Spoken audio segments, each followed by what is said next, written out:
Muy buenas, Javier. Gracias por atendernos. Quería preguntarte, el Evangelio habla de niños y hacerse como niños, ¿no? Jesucristo nos decía, haceros como niños para llegar al reino de los cielos. ¿Hay que ser muy niño para entrar a tu libro, para leer tu libro?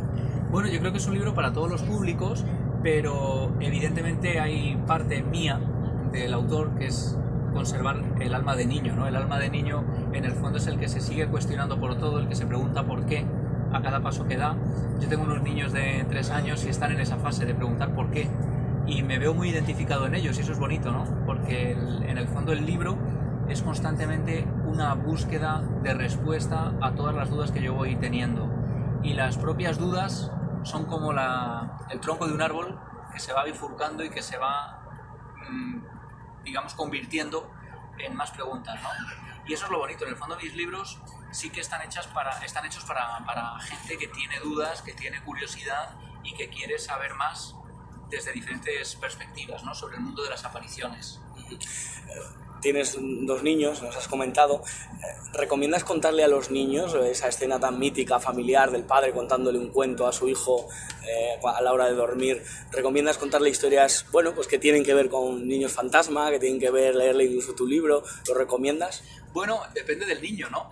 Hay niños que son muy temerosos, y yo realmente, por ejemplo, a nivel personal con los míos, no les he contado absolutamente nada de esto. A ellos les gusta mucho la iconografía, ahora que llega Halloween, ¿no? De lo que significa el fantasma como icono, que es algo que a mí me pasaba, que me interesaba el fantasma desde pequeñito, casi como el icono de la sábana blanca, ¿no? ¿Y por qué la sábana blanca? Que luego vas estudiando y descubres que tiene que ver con los sudarios con los que se enterraba en la Edad Media a los fantasmas, ¿no? Y de ahí viene esa primera iconografía del fantasma aparecido bajo la sábana. Les interesa todo eso, ¿no? Pero no entienden muy bien, claro, evidentemente el trasfondo. Y es muy interesante el descubrir las historias que se contaban antiguamente a los niños y cómo con el tiempo las hemos ido dulcificando, ¿no? El origen de los cuentos de los hermanos Grimm eran realmente trágicos, traumáticos y a veces incluso gore para unos niños. Luego eso se ha ido convirtiendo en relatos de Disney que todavía hoy a veces nos parecen un poco heavies cuando las vemos, y creo que con el tiempo estamos dulcificando las historias, ¿no? No sabemos eso, digamos, hacia dónde nos puede llevar, ¿no? Porque algunos antropólogos defienden la idea de contarle a los niños historias terribles casi para prepararles para los horrores que nos esperan, ¿no? En la etapa adulta. Pero bueno, yo soy partidario de ir poco a poco y de que vayan descubriéndolo casi en su edad natural. Eres una persona cultureta, que se suele decir, le gusta mucho leer. ¿Cuál es tu fantasma favorito de la historia de la literatura, del cine? Tenemos a Casper, tenemos el fantasma de las navidades pasadas, tenemos al fantasma de Ghost, tenemos a Beetlejuice, tenemos muchos fantasmas. ¿Cuál sería tu favorito? Pues mira, Beetlejuice, por ejemplo, me encanta porque me encantan las películas de Tim Burton, y volviendo a una película de Tim Burton que está inspirada en uno de los relatos góticos de fantasmas que más me impresionaron en su día, El jinete sin cabeza, ¿no? Que aparece en ese relato de Washington Irving de Sleepy Hollow, que me fascinó desde siempre, primero por la idea del fantasma que regresa a lomos de su caballo, de su corcel, que fue asesinado durante una batalla muy cerca de Nueva York por una bala de cañón que le voló la cabeza, y que dicen que cada noche del 30-31 de octubre sale de su tumba cabalgando en su jinete a toda prisa, porque no puede perder ni un minuto del poco tiempo, ¿no?, que puede pasar en la tierra. Y mucha gente decía haberse encontrado con él, según relata Washington Irving, que además era un gran cronista, era un gran escritor de viajes, y que decidió escribir este relato casi como si fuera una crónica real en un pueblo donde la gente vivía aterrorizada por el fantasma de este ser, ¿no? Y la adaptación de Tim Burton me encantó, ¿no? Porque le generaba ese ambiente gótico, y es bonito además que se ha convertido casi en un emblema de estas fechas, ¿no? de Halloween, porque ocurre precisamente el relato de estas fechas. Tu libro, y para ti es muy importante, Mérida, donde hemos estado, Extremadura. ¿Es tu sitio más inspirador? ¿Es tu sitio favorito para este tipo de historias? Bueno, sería uno de ellos, ¿no? Es verdad que Mérida es un lugar recurrente en mis obras, porque está llena de historia, está llena de misterios, de tradiciones, de leyendas, y sobre todo de gente que está dispuesta a darlos a conocer, ¿no? Y eso es muy importante, porque en España durante siglos ha sido fundamental, por ejemplo, la labor del cronista, que era la persona que iba recogiendo la tradición oral de los más mayores y se la iba contando y iba renovando, digamos, esos relatos, ¿no? Esa figura, por desgracia, está cada vez más desaparecida, pero todavía existen personas que se encargan de recoger este patrimonio inmaterial, ¿no?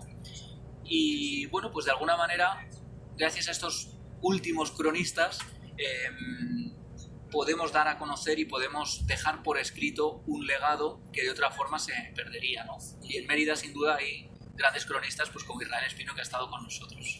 Hablas de figuras desaparecidas y en la época en la que vivimos, del TikTok, del Instagram, de todo, que nos gusta que vaya todo en un flash, que vaya muy rápido, siguen apareciendo esos fantasmas. O sea, ¿tienen ganas todavía de hablarnos con la poca paciencia que tenemos?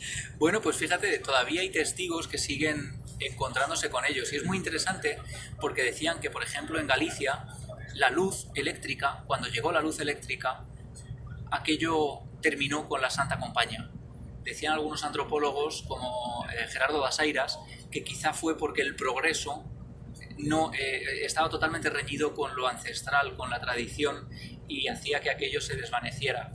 También decían que evidentemente la luz terminó con ese periodo de sombras, de inviernos largos, oscuros, donde se relataban estas historias a la luz de la hoguera. Y también es verdad que los mitos se van modernizando, ¿no? Las clásicas leyendas urbanas de Jan Harold Brumban, de folcloristas americanos que recogían y que se producían a lo largo de todo el mundo, se han convertido ahora en creepypastas que se crean a través de la web, de internet, y que van corriendo y circulando y se propagan a través de la red, ¿no? Pero lo cierto y verdad es que cuando uno sale al campo, del que uno se ha desconectado ya por completo porque somos urbanitas, todavía uno sigue sintiendo un miedo ancestral que parece vivir en lo más profundo de nuestro ADN y donde todavía parece existir cierta conexión con ese otro mundo. Y mucha gente, en zonas de las Urdes, por ejemplo, en Extremadura de boscosa, todavía hoy se ha encontrado con figuras como el Niño Blanco, que dicen que se aparece a las puertas del cementerio de Aceitunilla y que es un feto de pequeño tamaño, con las malformaciones propias de un feto, con una cabeza extremadamente desproporcionada, grande, y que se va arrastrando mientras emite un llanto lastimero, ¿no? Hay crónicas de 1800 que ya hablaban de gente que se había encontrado con él, pero es que hay casos que yo recojo en el libro y aparecen además su fotografía, es decir, es gente que no tiene miedo a mostrarse tal y como son, que una vez se encontraron con lo imposible.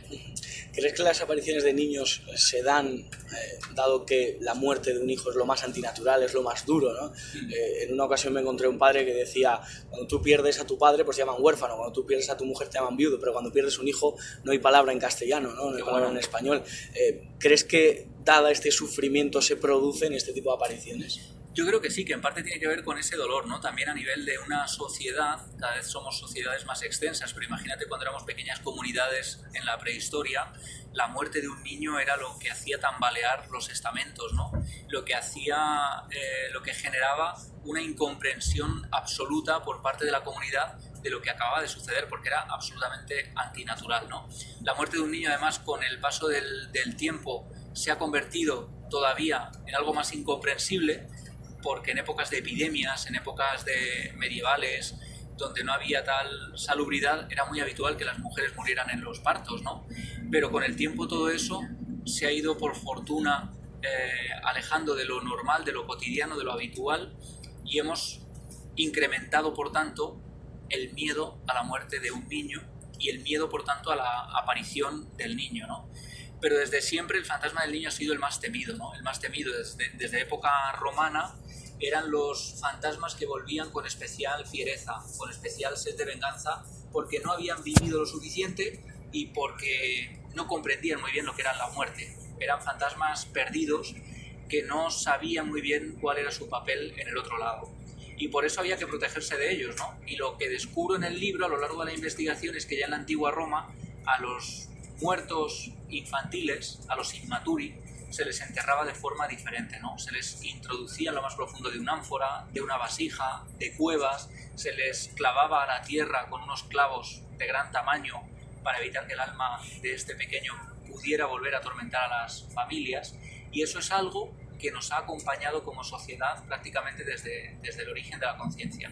Y Javier, se dice que para la hipnosis hay que estar preparado, y si eres totalmente incrédulo no participes de ella porque no va a salir. Para leer Inmaturi se puede ser incrédulo absolutamente en las cuestiones de fantasmas. Sin duda, porque en el fondo no es un libro de fantasmas, es un libro sobre los fantasmas, sobre la creencia en los fantasmas desde la antigüedad. Es un libro donde acudo a los testigos, donde viajo, también es un libro de viajes, es un libro de mis dudas propias como periodista, como padre incluso, porque es un viaje desde que nacen mis hijos y empiezo a recibir casos de este tipo, ¿no? Casualmente. Y empiezo a investigar el mundo de los fantasmas infantiles. Y como digo, acudo a crónicas medievales, a tratados de época romana, acudo a la cultura actual, a las creencias del viejo Japón feudal, por ejemplo, donde se creía también en unos fantasmas muy particulares, que eran las madres que morían durante el parto y que volvían con sus fetos en brazos y se aparecían, las llamaban las ugume, y aparecen representaciones gráficas en papel de arroz, ¿no?, del Japón feudal. Es decir, es un viaje por el arte y la cultura del fantasma y todo lo que engloba. No es un libro que pretenda convencer a nadie, y es más, yo diría que es un libro que genera todavía más dudas para el que lo lee, ¿no? Si te digo Iker Jiménez, ¿qué te viene a la cabeza? ¿Qué te sugiere? Pues mira, su libro Enigmas sin resolver fue en el fondo el motor que a mí me impulsó a escribir estas historias, y quizá Inmaturi hoy no existiría si no fuera por ese libro, ¿no?, que a mí me cambió la vida como un chaval de 12 años que leyó ese libro, se quedó fascinado, y lo mágico de la vida es que de pronto te permite trabajar con él, ¿no?, y estar trabajando con él.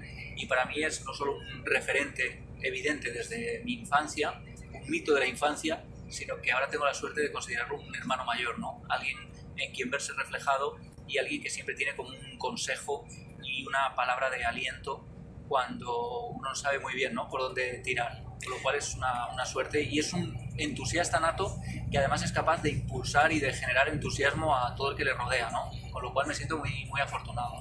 Yo voy mucho por el Congreso de los Diputados y no me consta que se me haya aparecido ningún fantasma, pero sé que hay muchos fantasmas. ¿A qué político te gustaría regalarle tu libro, si tuvieras la oportunidad? Ostras, pues yo creo que a ninguno, porque ya nos asustan ellos demasiado como para entregarles alguna de estas aventuras. No creo ni siquiera que pudieran entenderlas.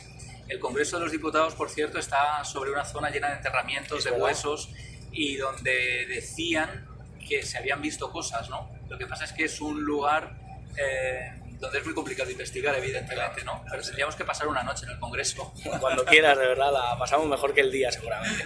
Pues Javier, para terminar, hay un dato en el CIS que a mí me parece que es aterrador, que es que el 70% de los españoles admiten no leer ni un solo libro al año. Y comenzaba con el Evangelio y terminó con el Evangelio. Jesucristo a una niña, en un momento dado, cuando todo el mundo decía no molestéis al maestro que está muerta, le decía no temáis, solo duerme, no está muerta. ¿Está la sociedad española dormida y no muerta a la hora de encarar a los libros, a la hora de leer, a la hora de enfrentarse a una historia tan bonita como la de Inmaturi?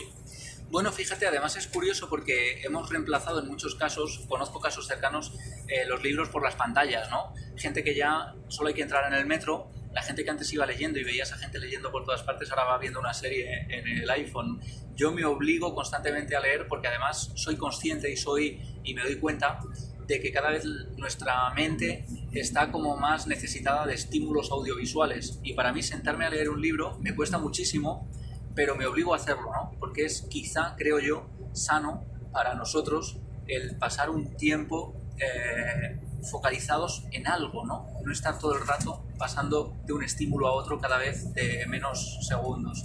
Y este dato del CIS que me decías, yo no lo conocía, que me ha dejado impresionado, pero choca mucho con otro dato, que es que en octubre, leía, se han publicado en España más de 200 libros, ¿no? Es decir, quizá, no sé si en un momento en el que se lee menos que nunca, se publican paradójicamente más libros que nunca. Eso también quizá nos está diciendo algo. Sé que la gente que lee también lee más que nunca. Hay personas que están devorando libros y que porque necesitamos también como salud mental. Yo creo que pararse a leer es como apagar un poco el mundo y centrarse en otras cosas. Y lo que yo procuro es que el lector que se acerque a Inmaturi viva conmigo una aventura, viva conmigo un viaje, se haga preguntas y se quede al final con una sensación que es la que yo tenía cuando terminé el libro. Y es que el fantasma del niño es como un espejo en el que vemos reflejada nuestra propia fugacidad, ¿no? Es como un memento mori. Viene a decirnos que si él ha muerto tan pequeño, a deshora, tampoco existe la certeza de un mañana para nosotros. Que la vida es un regalo